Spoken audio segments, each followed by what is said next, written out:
The Letter He Was Never Supposed to Read, a Revelational Reads Media original.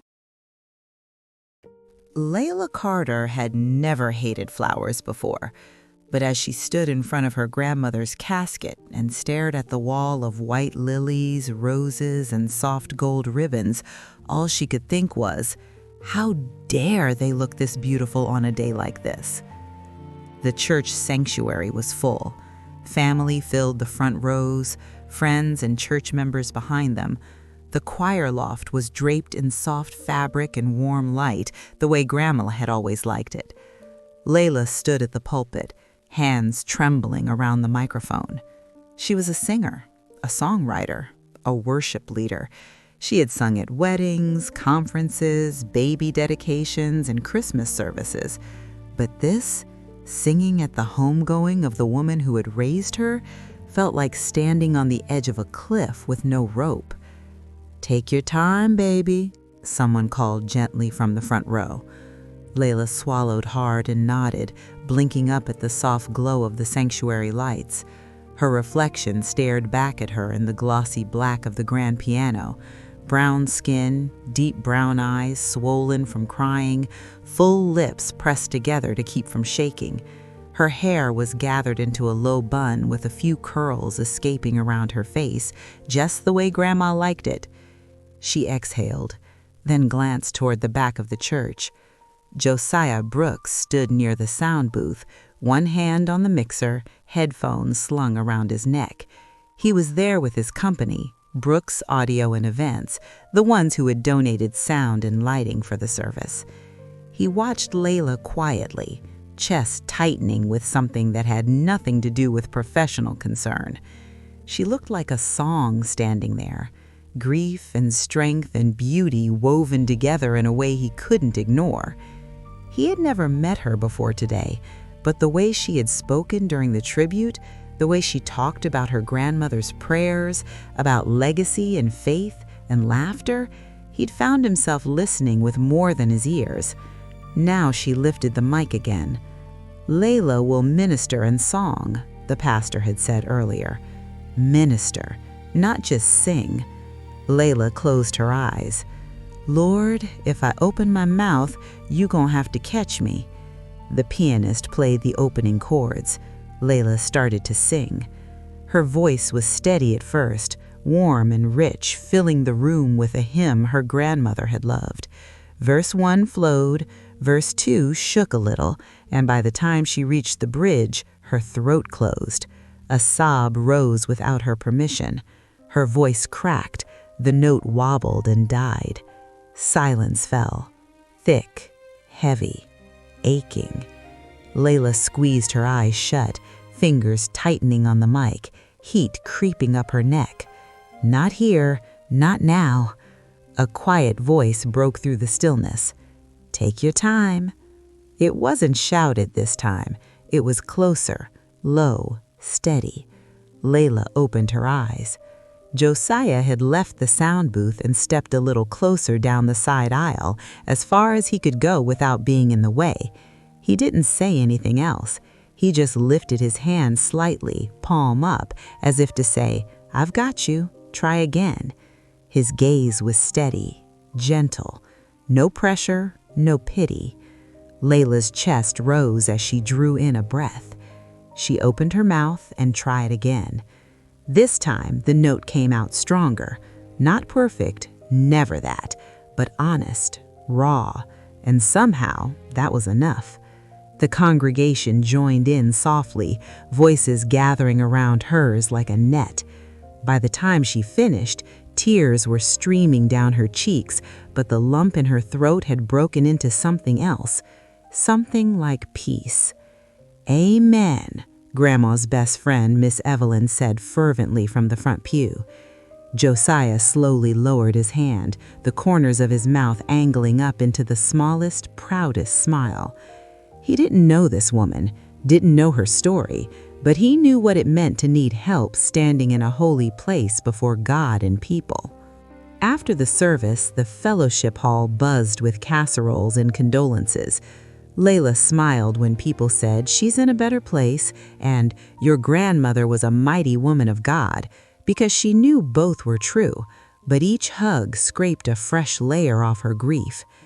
"Baby, come sit down for a second," Miss Evelyn said finally, steering her toward a quieter corner near the side doors. "You've been standing all day." Layla sank onto the chair, every muscle in her body protesting. "You sang beautiful," Miss Evelyn said, patting her hand.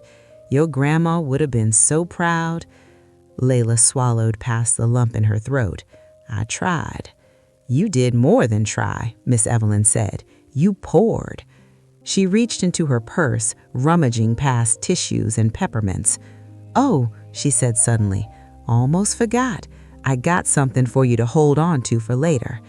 She pulled out a cream-colored envelope, edges a little worn, Grandma's looping handwriting on the front. Layla's heart jolted. "To the man who will love Layla." Layla frowned. "I don't understand." "Your grandma wrote this about a year ago," Miss Evelyn said, voice softening. "Brought it to me with strict instructions." "She wrote a letter to my future husband?" Layla asked slowly. "Mm-hmm." She said, "Evie, you keep this for me. Don't you hand it to just anybody. You'll know when it's the right man." Layla stared at the envelope. This was very on brand for her grandmother. Pray, plan, and prepare like God was always up to something. "But I'm not even dating anyone," Layla said. "Why are you giving it to me?" "I'm not," Miss Evelyn replied. "I'm letting you see it. But this ain't yours, baby." "It literally has my name on it," Layla pointed out weakly. "It has his description on the inside," Miss Evelyn said.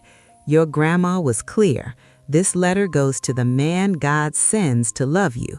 You can hold it for now, but don't open it. That's not your assignment." Layla turned the envelope over. It wasn't sealed with wax or tape, just carefully tucked.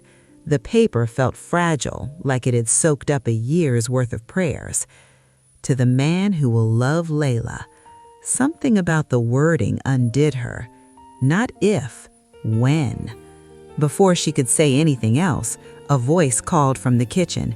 "Evelyn, we need help with these to-go plates." "I'm coming," Miss Evelyn called. She squeezed Layla's shoulder, then bustled off, leaving Layla alone with a letter she wasn't allowed to read and an ache that felt too big for one day. She slipped the envelope in her purse between her journal and a tube of lip gloss and decided she would not think about it again until her brain had processed at least half of what had happened today. She did not notice that when she went to help with the cleanup later and emptied her purse onto the counter to find her keys, the envelope slid out and landed in the wrong pile. Josiah was packing up cords and equipment when he saw it. A cream-colored envelope, neatly addressed in an older woman's handwriting, sitting on the corner of his equipment case. It hadn't been there before. He picked it up carefully, intending to hold it up and ask whose it was. His gaze dropped to the front. "To the man who will love Layla." He froze. Layla. He had heard her name in the tributes. Layla Carter, granddaughter, worship leader, caretaker. "My heart in human form," Grandma had said in one of the pre-recorded video messages. He flipped the envelope over, searching for a return address or clue. Nothing. Someone called his name from across the hall. He turned, envelope in hand. "Josiah, you about done, man? We're about to lock up in a bit." "Yes, sir," Josiah said automatically. "Just finishing up." He looked back down at the envelope. Logic said, take it to the office, leave it with the secretary. Someone would know whose it belonged. But the pastor was already being pulled into another conversation. People were drifting out the doors. The kitchen crew was washing up. Miss Evelyn was in a corner with a group of church mothers, every one of them talking at once. "Just set it to the side," his assistant Andre said, nodding to a nearby table. "They'll find it." Josiah hesitated. He didn't know why his chest felt tight. It was just a misplaced envelope. Still, something in his spirit nudged. Take it. That's not my business, he thought. Take it. He exhaled. Hey, Pastor, he called. If anyone comes looking for a letter today, I've got it. I'll bring it back by the church office tomorrow if I don't hear anything. Sounds good, the pastor said. Josiah slid the envelope into his messenger bag, fully intent on doing exactly that. He had no idea it wasn't addressed to some man in the future. It was addressed to him.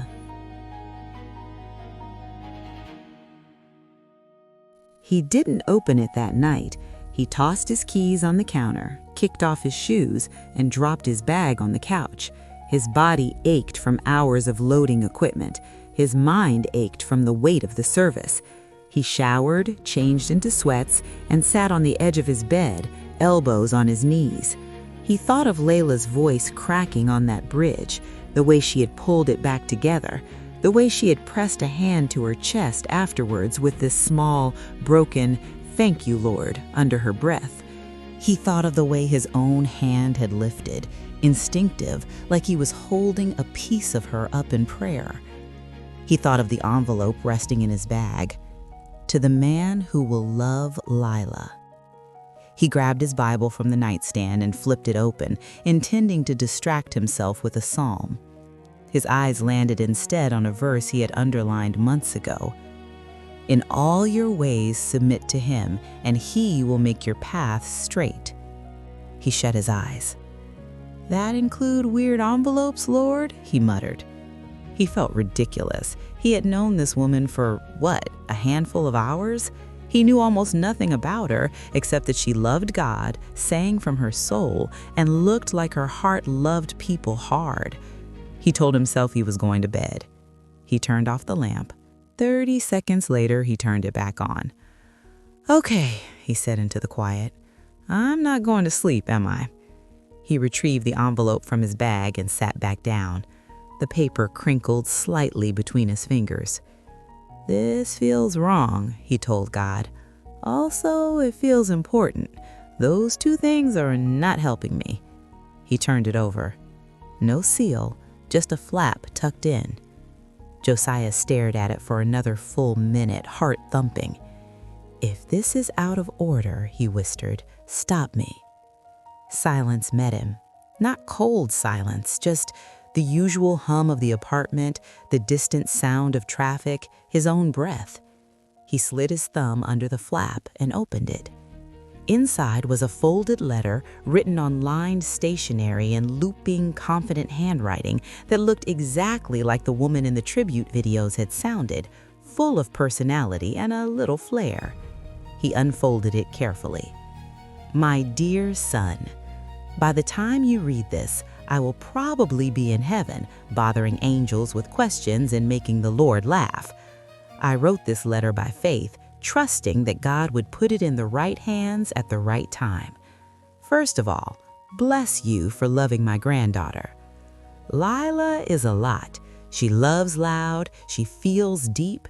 She will fill a room with laughter one day and cry in the pantry the next. She sings like she's preaching and prays like she's wrestling the devil himself. She is stubborn in all the best and worst ways.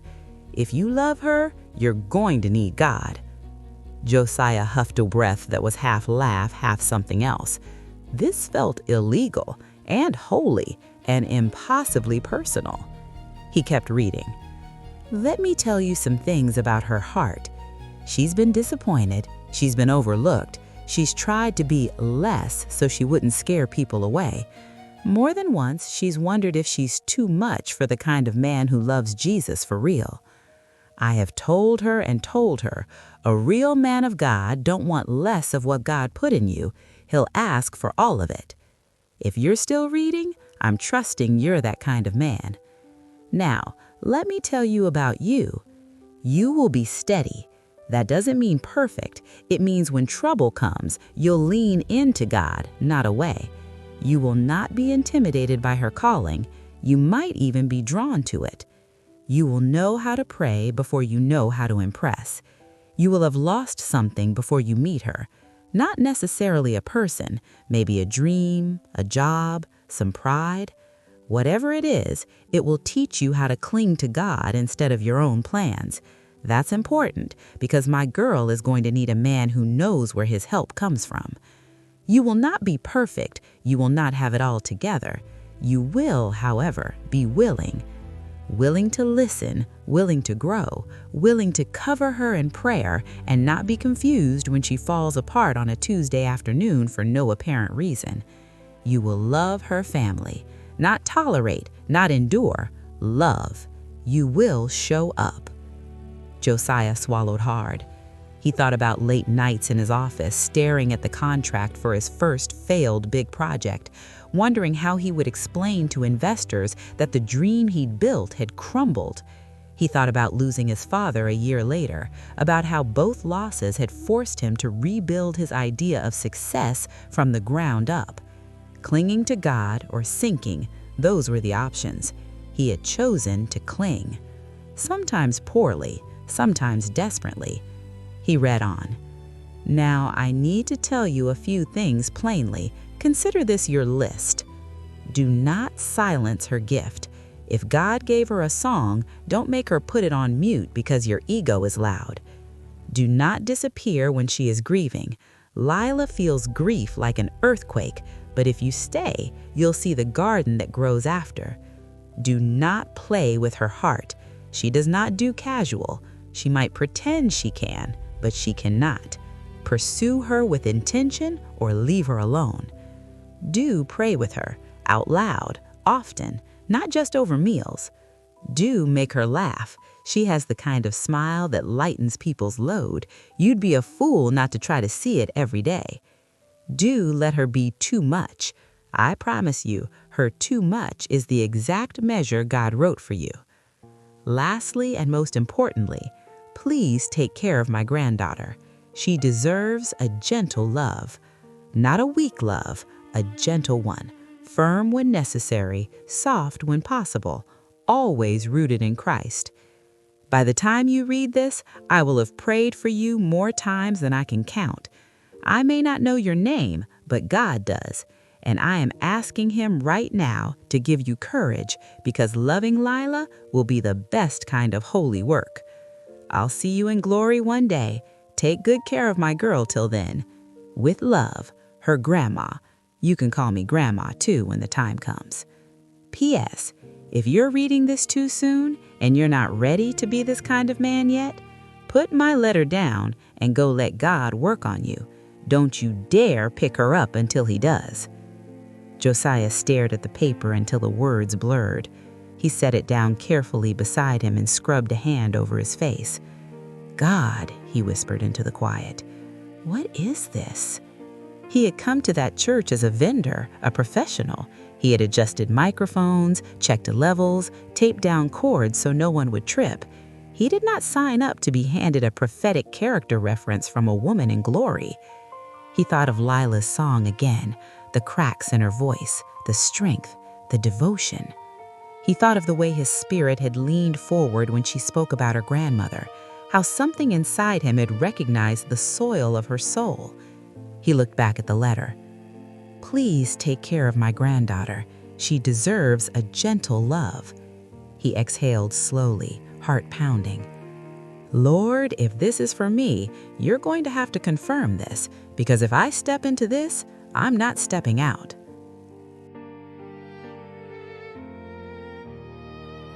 Layla didn't see Josiah again for a week.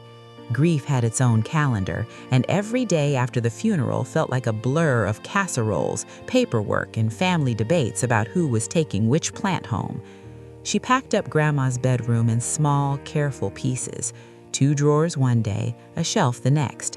Every time she tried to do more, her chest tightened. The letter stayed in the back of her mind like a ringtone on silent. When she finally went to look for it, intending to tuck it in a safer place, she couldn't find it in her purse. She emptied out lip gloss, pens, gum wrappers, a half-melted peppermint. No letter. Panic nipped at the edges of her thoughts. Okay, think. You had it at the repast. Did you leave it in the kitchen? In the sanctuary? Guilt flared hot and sharp. She had lost something that wasn't even hers to read. "Lord, please let Miss Evelyn have it," she whispered. She was not prepared yet to confess that she had misplaced her inheritance in faith. Josiah showed up at the church office 3 times that week. The first time, the secretary was out. The second time, she was there but on the phone. The third time, he finally caught the pastor between meetings. "Hey, Pastor," Josiah said, holding the envelope in both hands like it might shatter. "I found this at the repast. I wanted to make sure it gets back to the right person. Feels important." His eyes widened slightly when he read the front. "Oh," he said softly, "I've heard about this." "You have?" Josiah asked. The pastor nodded. "I heard her grandmother told me she wrote a letter to the man who would love Layla, said she was praying he'd get it at the right time." He glanced up at Josiah, gaze searching. "How did it end up with you?" Josiah hesitated. "I found it on my equipment case," he said. "Thought it belonged to one of the family, meant to drop it by the office sooner." "You opened it?" the pastor asked, not unkindly, just honest. Josiah's throat worked. "Yes, sir." The pastor studied him for a long moment. "How far did you read?" asked the pastor gently. "All of it," Josiah admitted. "You feel convicted about that?" the pastor asked gently. "Yes, sir, and called, too," Josiah said. A tiny smile ghosted over the older man's face. "That sounds about right." He sat back in his chair, hands folded. "I can give it back to the family," he said, "but I have a question for you first." Josiah swallowed. "Okay. When you read it, did you feel like a man eavesdropping on someone else's promise, or like a man being handed his assignment?" The question hit like a weight dropping into his chest. He thought of the way the descriptions had matched pieces of his story he hadn't told anyone in years. The way his spirit had responded, not with, "This is ridiculous," but with a quiet, terrifying, holy, "This might be you." "Assignment," he said hoarsely. "I felt like I was being seen and warned and trusted all at once." The pastor nodded slowly, eyes kind. "Then, son," he said, "I don't think that letter missing Lila's purse was an accident. I think her grandmother got what she prayed for." Josiah's eyes widened. "You think? I think you need to move slow, keep your head on straight, and stay in prayer," the pastor said. "But I also think God loves that girl enough to start answering her prayers before she knows what to ask. Don't rush, don't force, but don't run just because it's big." He slid the letter back across the desk. "Hold on to it for now," he said. "If God is in this, he'll make time tell on him." Josiah stared at the envelope. "To the man who will love Layla." He took a breath, then tucked it back into his bag. "Yes, sir," he said quietly. "I won't run." Layla and Josiah officially met 6 days later. The youth choir was rehearsing for the Christmas program, and the sound system had decided to develop a demon. "Why is it humming like that?" the drummer complained. "It sounds like bees in a bucket." "I'm working on it," Layla said, bending behind the speaker to check cables. "I rebuke all faulty wiring in the name of Jesus." "Need a hand?" She straightened and banged her head under the underside of the platform. "Ow!" A hand appeared in her line of sight, steady and familiar. "I come in peace," he said, fighting a smile. "You okay?" She rubbed the back of her head and blinked up at him. It took her a second to place him outside of the black suit and funeral context. Tonight, he wore dark jeans, a Henley under a jacket, sleeves pushed up enough to show strong forearms, and veins that were absolutely nobody's business. "You're sound guy," she said, then winced. "Sorry, that's not your name. I'm not usually this scattered." "It's been a week," he said gently. "You're allowed to be scattered. I'm Josiah." "Layla," she said, then added, "but I guess you knew that." He nodded once. "Hard to forget." Heat rose in her cheeks. "You work with the church a lot?" she asked, desperate for something neutral. "Sometimes," he said. I actually came by to check on the system before your Christmas program. Heard it was acting up." She glanced at the nearest teen, who very obviously had texted him the moment something went wrong. Traitor. "Miss Lila, that speaker has been humming since Vacation Bible School," the teen said. "It needs deliverance and an electrician." Josiah laughed, then knelt to unplug one of the cables. "Can I see your board?" he asked. She led him up to the balcony. As he adjusted levels and traced cables, she watched him work. He was focused, competent, moving with the kind of ease that only came from years of doing this. He explained what he was doing as he went, not talking down to her, just inviting her into the process. "So this isn't a demon?" "He could still be," he said, "but also your ground loop is a little janky." She laughed for the first time that day without feeling guilty. When the hum quieted and the choir sounded clear again, the kids cheered. "Thank you," Layla said sincerely. "You saved rehearsal." "Happy to help," he said. "I like not hearing bees and buffets during O Holy Night." She smiled, then hesitated. "Are you busy after this? I owe you coffee, or dinner, or something less weird than that sentence sounded." He shook his head. "I don't take payment for fixing beehives and church sound systems, but I would never say no to coffee if you're offering it just because you want to." Her stomach fluttered. "I am offering it just because I want to." "Then I'm in," he said.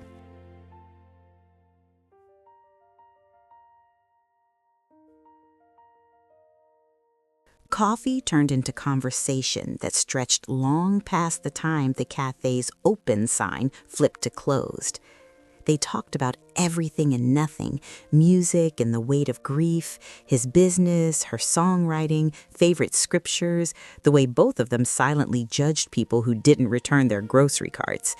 He didn't mention the letter. She didn't mention losing it. When he walked her to her car, his hand hovered at the small of her back, protective without pushing. "Text me when you get home?" he asked. She raised a brow. "Is this a universal safety check, or are you just trying to get my number?" "Both," he said, unapologetically. She laughed and handed him her phone. He typed his name in and called his own phone. "Now we're officially in each other's business," he said. "Dangerous," she replied. He met her eyes, expression soft but intent. "I don't mind dangerous," he said quietly, "not when it feels like this." Her breath caught. She got in the car before she said something reckless like "stay." Josiah pursued her on purpose. He texted good morning, not every day, but often enough to be felt. He sent voice notes sometimes when he was driving, little prayers, encouragement, a line from a song that reminded him of something she'd said. He showed up at one of her open mic nights without telling her, sitting in the back like he had at the funeral, eyes soft and proud when she sang. He was protective in little ways, walking on the outside of the sidewalk, checking in when she sounded tired, carrying the heavy things without making a show of it. He never once called her too much. If anything, he seemed to settle a little deeper into himself the more she let her full self show. One night, sitting on Grandma's old couch after her younger cousins had finally fallen asleep watching a movie, Layla found herself telling him things she hadn't admitted to anyone else. "I'm scared," she said quietly, pulling the blanket tighter around her knees, "of growing up without her, of trying to be this strong, whatever people think I am, and failing in front of everybody." Josiah sat opposite her, forearms resting on his knees, face serious. "Can I tell you something?" he asked. She shrugged a little. "If you say God won't put more on you than you can bear, I'm kicking you out." He smiled. "I wasn't going to say that, because that's not even what that scripture means." She huffed. "Thank you." He leaned in slightly. "You don't have to be strong in the way people say. You don't have to hold it together for everybody. That's not your job. Your job is to be honest before God and obedient to what He asks you to do next. That's it." Her eyes stung. "You make it sound simple," she whispered. He shook his head. "Simple isn't easy," he said, "but you don't have to pretend with me or with Him." For a moment, she couldn't speak. "Why are you like this?" she finally blurted. "Like what?" he asked. "Like This, she said helplessly. You pray, you listen, you show up, you say things that sound like they came straight out of my grandma's mouth. It's a lot. He held her gaze. I don't know how to be any other way, he said quietly, and I'm not interested in playing with your heart, Layla. Not now, not ever. Her heartbeat stuttered. Not ever. The words settled somewhere deep. She went to bed that night with his voice echoing in her mind and a strange sense of alignment tugging at her spirit. The letter stayed a quiet presence between them. Josiah kept it tucked in the back of his journal, a constant reminder that this wasn't something to take lightly. Every time he felt tempted to rush, to let emotions drag him ahead of wisdom, he reread the last lines. Please take care of my granddaughter. She deserves a gentle love. He didn't mention the letter to Layla. Not yet. He told himself he was protecting her, that dropping, by the way, your grandma wrote me a letter from beyond too early would be more burden than blessing. Still, the secret gnawed at him. 3 months later, Layla found it. They had been working on a song together in Josiah's living room, her on the couch with a notebook, him on the floor with his guitar, a half-empty pizza box on the coffee table. Break? He asked, flexing his fingers. Please, she said, stretching her legs. My brain is turning into melted cheese. He laughed and got up to refill their drinks. Her gaze wandered around the room, tidy but lived in, framed photos of him with his family, a Bible on the side table, cover worn at the edges, a bookshelf full of theology, business, and a surprising number of cookbooks for someone whose idea of dinner was always DoorDash. Her gaze landed on a familiar leather-bound journal on the end table. She glanced toward the kitchen. The journal was open, like he'd been reading it earlier and set it down mid-thought. She didn't mean to snoop. She meant to close the cover and put it somewhere more safe so he wouldn't spill anything on it. She picked it up carefully. A folded cream-colored envelope slid into her lap. Layla's breath stopped. Her eyes dropped to the front. To the man who will love Layla. The room spun for a second. Her fingers trembled as she turned it over. No seal, just the soft, worn edges of something that had been opened and read more than once. Layla, Josiah called lightly from the kitchen, you want more ginger ale or are you switching to water before you crash? She didn't answer. He stepped back into the living room, 2 glasses in hand, smile ready. It faded when he saw her face, the envelope, his journal in her lap. He set the glasses down quickly, hands suddenly empty. Layla, he said, voice low, I can explain. She looked up slowly, eyes wide, hurt and confusion swirling there. My grandma's letter, she whispered. You have my grandma's letter? Yes, he said. You opened it, she said, the words more statement than question. Yes, he said again, shame and conviction and something like surrender all tangled in his chest. The room felt too small. Why? She asked, voice shaking. How did you even get it? He sank on the coffee table edge, leaving a careful space between them. The day of the funeral, he said quietly. I found it on my equipment case. I thought it belonged to someone in your family. I took it with me so I could return it. He ran a hand over his jaw. I wasn't planning to open it. I really wasn't. But that night, I couldn't shake it. I prayed, I wrestled, and then I read it. Tears gathered in her eyes, spilling over. All of it? She asked. Yes, he said again. She looked down at the envelope again, thumb running over the familiar handwriting. My grandma wrote that a year before she died. She gave it to Miss Evelyn and told her not to give it to just anybody. I saw it at the repast, but I lost it. I thought maybe Miss Evelyn had it, that it was safe. It was with me, he said, the whole time. Her laugh came out raw, almost harsh. So you knew, she said. You knew all these things about me, about my heart. You knew what she prayed, what she warned, and you just, kept it in your back pocket while you pursued me? The word pursued hit him both as compliment and accusation. Yes, he said slowly, and no. She blinked. That doesn't make sense. I know, he said. Let me try to say this right. He leaned forward, elbows on his knees, hands clasped. When I read that letter, I felt two things: convicted because I had read something holy that wasn't meant for my eyes yet, and called because everything she wrote about the man felt like God describing back to me the work he'd been doing in my life. He looked at her earnest. I took it to your pastor. I asked him what to do. He didn't hand me your hand. He told me to pray, to move slow, to let time tell on God. He gestured helplessly, so I did the only thing I knew how to do. I stayed close to him, and I got to know you, not the idea of you from the letter, you. He swallowed, and somewhere in there I stopped wondering if I was the man in the letter and started knowing I was just the man who loved you. Her chin trembled. You should have told me, she whispered. I don't like being the only one in the room who doesn't know the story, especially when the story is about me. I know, he said, his own voice rough. You're right. I should have told you sooner. I just kept thinking it might feel like pressure or manipulation, like I was saying, see, your grandma picked me, so you have to. I never wanted that.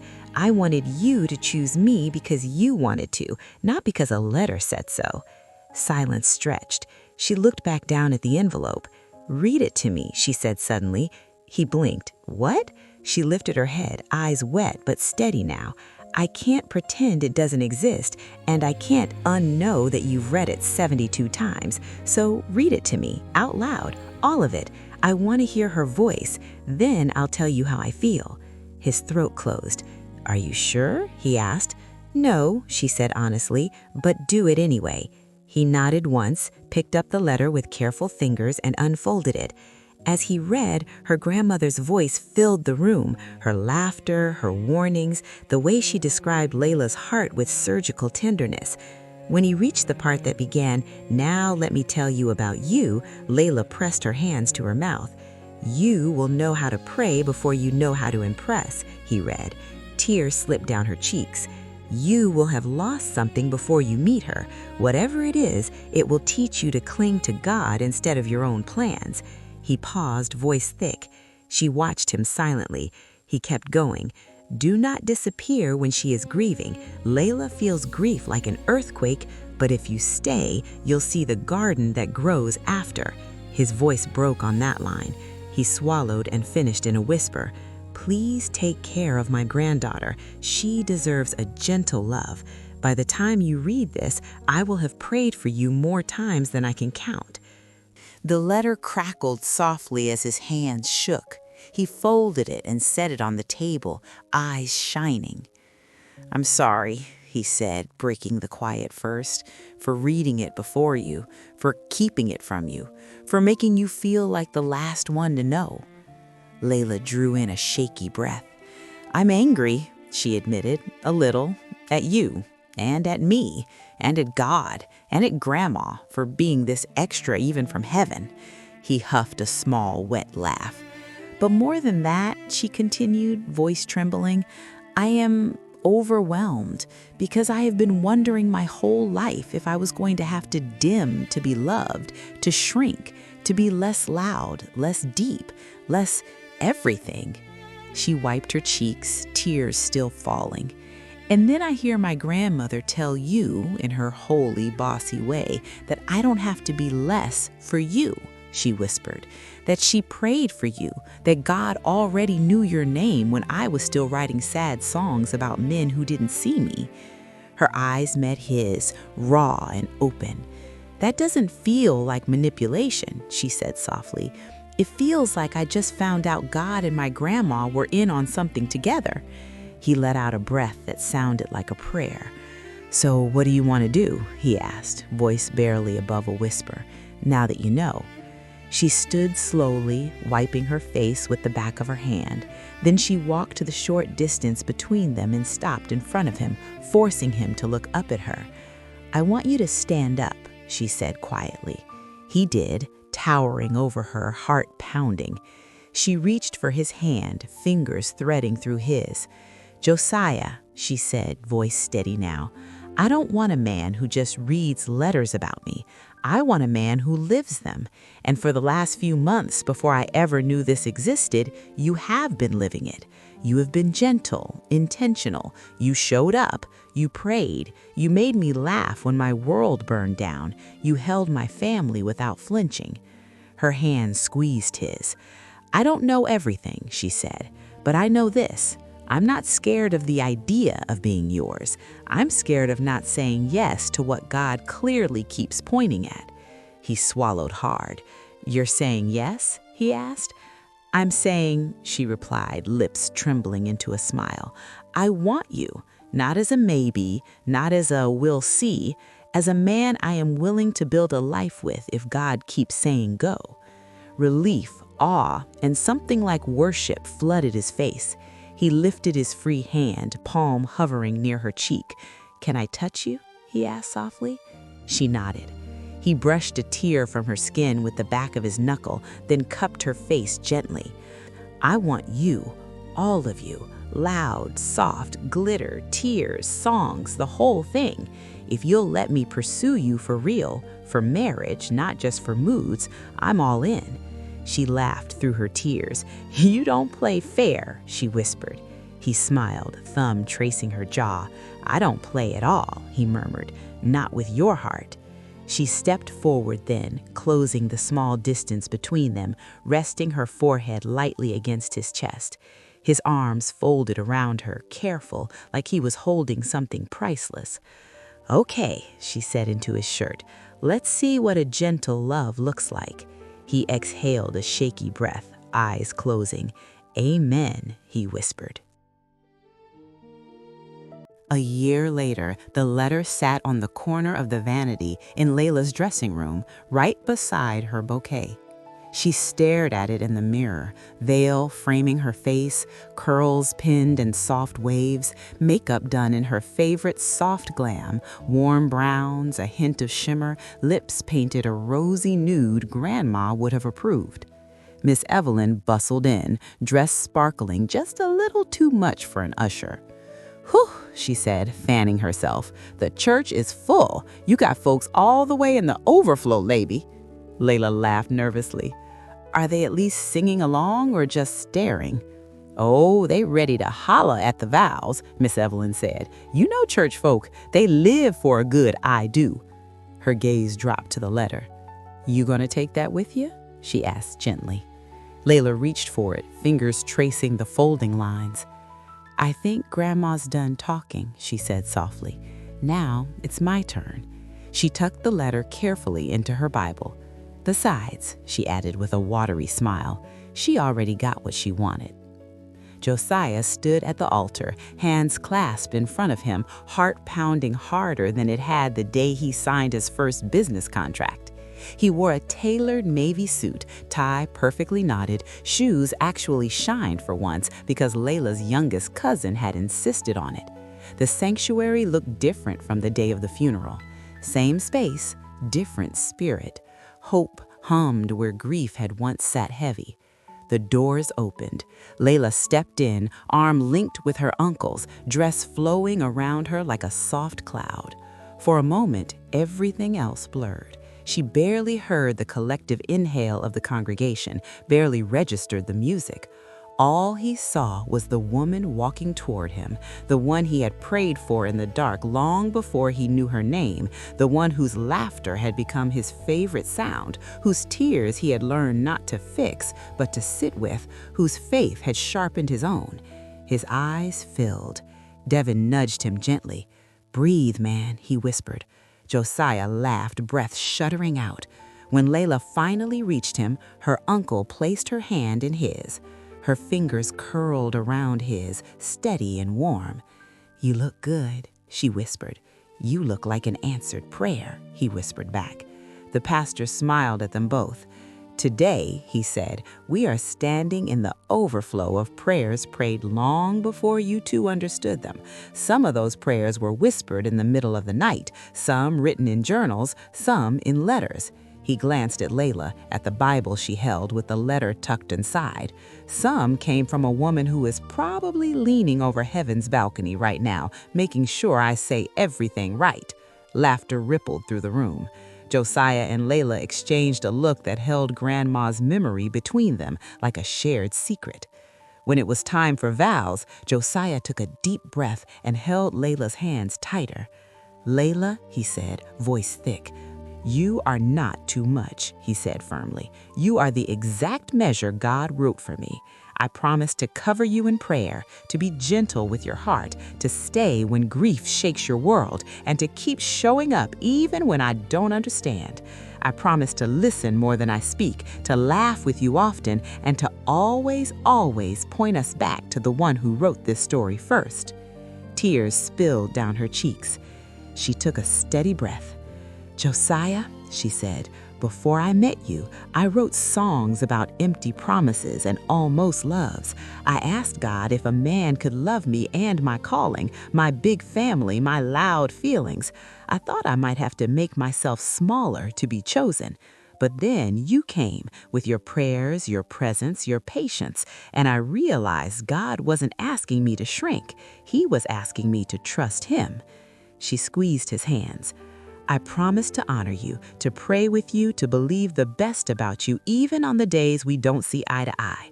I promise to be gentle with your heart, too, to cheer you on when God stretches you, and to choose you on the big days at the altar and on the small Tuesdays when everything feels ordinary.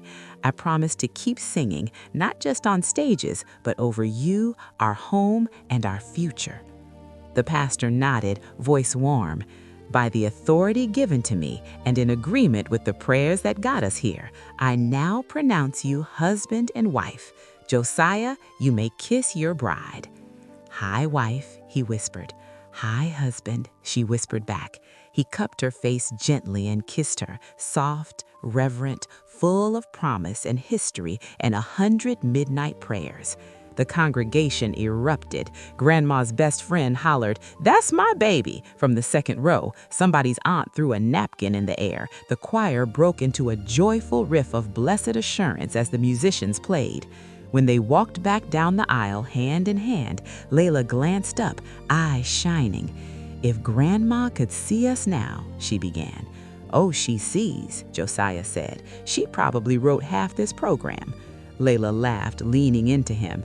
"Maybe," she said, "but God wrote the rest." Josiah kissed her temple. "When he wrote your name," he murmured, "I know he smiled." She smiled too, heart full. "Maybe," she said softly, "love really started before we met. Maybe it started in all those prayers we thought were just us talking into the dark." He squeezed her hand.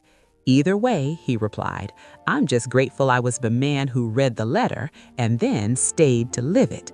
Together, they stepped out into the crisp December air, surrounded by family, bathed in light, walking into a future that had been whispered over them long before they said, "I do." Thank you for watching Revelational Reads Media, where every frame whispers love and faith. Subscribe for more faith-filled love stories.